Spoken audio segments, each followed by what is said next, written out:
So Chuck is saying, what do you think of multilingual states? What about Kurdish, Arab, Turkish being languages of education and state services in Iran? Will it lead to more separation of or unification? See, this is the language thing is the more when it comes to the rights of these minorities, it always goes down to a battle of languages, right? So, for example, if you look at Canada, the solution that they had when Quebec decided to stay as part of Canada, I think it was 1983 when they decided this,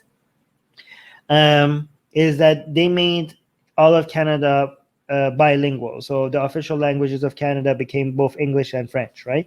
So, say, for example, if you look at Iran, Iran has the Kurdistan part, right? But if you make it so that the Kurdistan part of Iran learns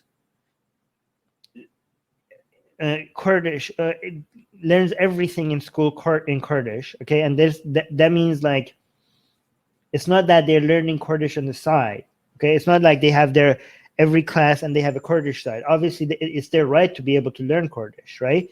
But no, that's not what you're talking about. We're talking about them learning math, chemistry, biology, and literature, everything in Kurdish. Like Kurdish is the language that all their courses are in, and they don't learn Persian like other students in Iran, right? They learn Kurdish as their main language. The problem is that now the rest of Iran is going to be closed off to them. Like the Kurdish, they're not going to be able to go and get jobs as efficiently because they speak Kurdish fluently and they don't speak Persian fluently.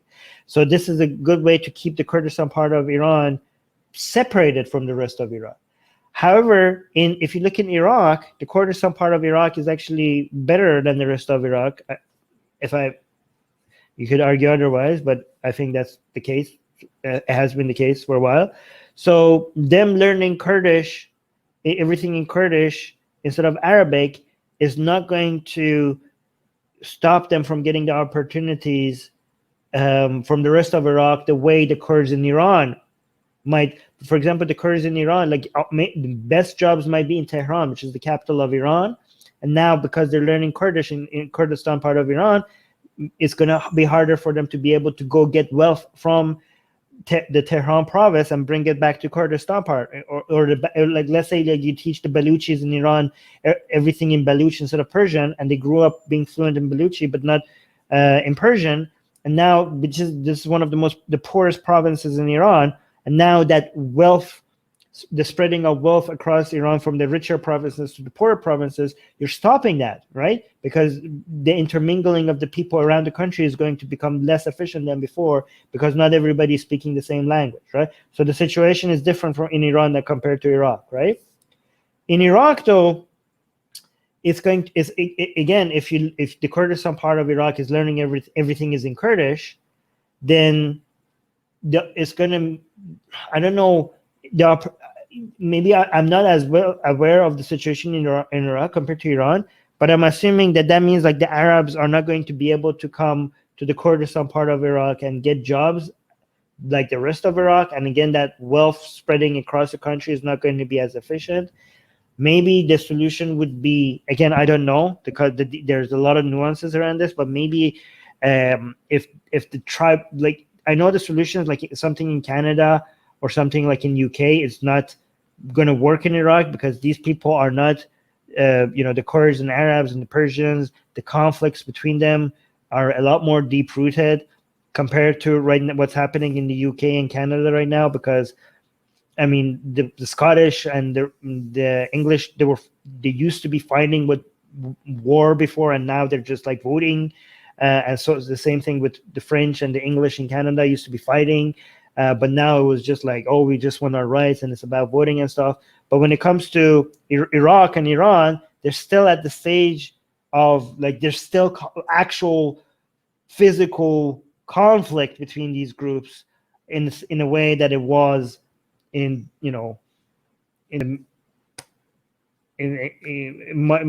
long time ago in the UK. Well, not a long time ago, but a while back ago. Actually, in the UK, it was not a long, and even Canada wasn't a long time ago, but still a while ago. It's a lot more. There are resolutions. They're coming up with a resolution. I mean, even in Spain and Catalonia, I know there's like conflict between the separatists and the government, and it does get physical. but it's not. It doesn't get as violent as, you know, the situation in Kurdistan, in the four countries that the Kurds are, or the Arabs in Iran, or the Shias in Saudi Arabia. Like the hostility there is a lot more deep-rooted for us to come up with solutions such as, like, should we make Iraq, the entirety of Iraq, bilingual? Like, that is, these kind of suggestions, like, we are years before being able to come up with solutions like this. I don't even know, like, it's not even realistic to be able to have meaningful conversations like this, because people still be fighting each other with guns right now. You know what I mean? So I think we're years behind finding meaningful solutions to this.